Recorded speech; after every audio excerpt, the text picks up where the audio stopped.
वही गए वो जमाने जब लड़की को घर वाले साड़ी पहनाना सिखाकर ससुराल भेजा करते थे। अब तो अरे क्या सारा दिन ये सड़ा सा पैजामा पहनकर घुमा करती है। अरे कभी चुन्नी वाला सूट भी पहना कर। चुन्नी वाला सूट उसमें कौन सा बड़ा काम है। ये लो। राधा अंदर जाती है, पजामे के ऊपर ही कुर्ता और दुपट्टा डाल आती है। हैप्पी सासू माँ, अब तो पैजामे से कोई दिक्कत नहीं है ना। सास राधा को देखती है। हाँ कोई दिक्कत तो नहीं, लेकिन बहू तो बहू की तरह ही अच्छी लगती है ना। अरे बिंदी लिपस्टिक लगाया कर। अगले दिन राधा पजामे के ऊपर ऊंची सी साड़ी पहनकर तैयार होकर आती है।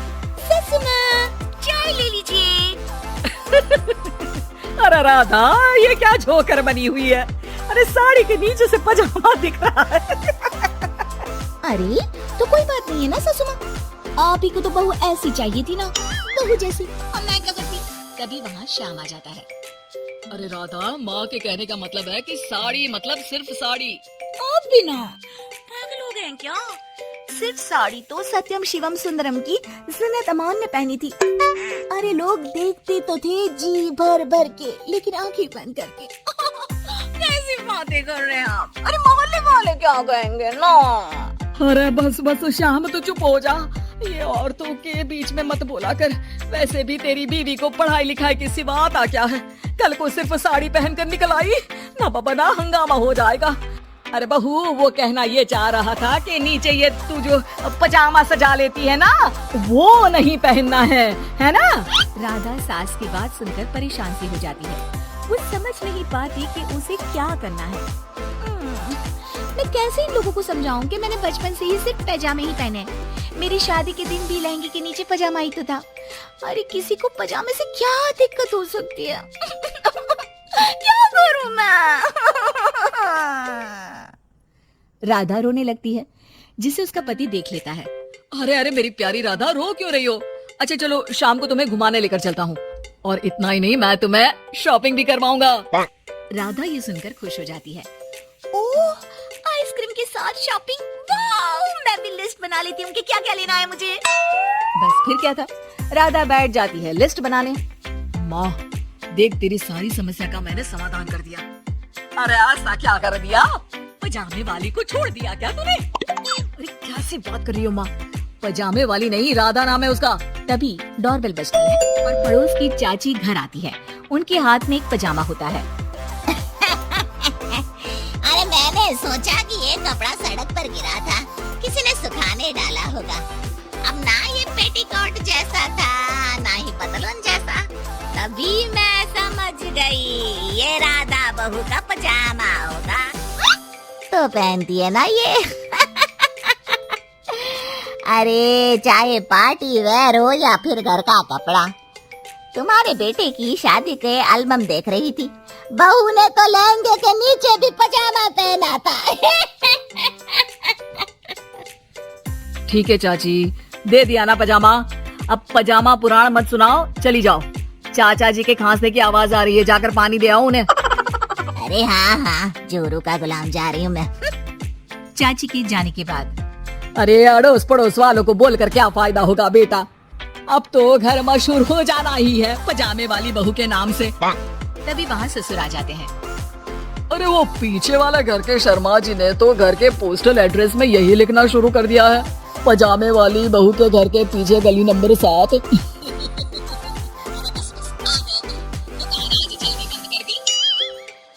क्या करूं, ये टाइट पैंट पहनकर बैठा नहीं जाता दुकान में। ज्यादा देर हुई तो थोड़ी देर पीठ सीधी करने घर चला आया। वैसे आज माँ बेटा साथ में क्या बातें कर रहे हैं। अरे हाँ, बातों से याद आया, ढूंढ रहा है कि पजामे वाली प्रॉब्लम का सलूशन ढूंढ लाया है।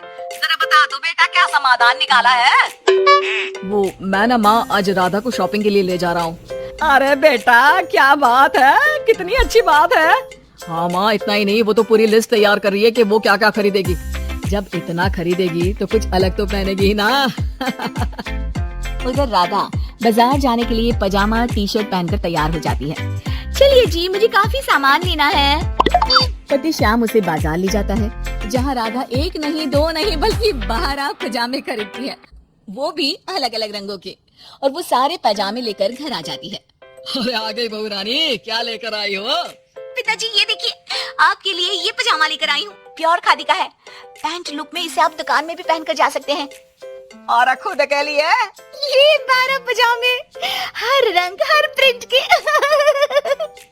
राधा अपने कमरे में चली जाती है, लेकिन सास सर पर हाथ रखकर बैठ जाती है। हाय रे फूटी किस्मत, भाग्य में साफ सुथरी सजी धजी बहू दिखना लिखाई नहीं है तो क्या किया जा सकता है। अरे बाजार गई भी तो क्या लेकर आई ये सड़े पैजामे। राधा इस बार फिर सास का रोना सुन लेती है।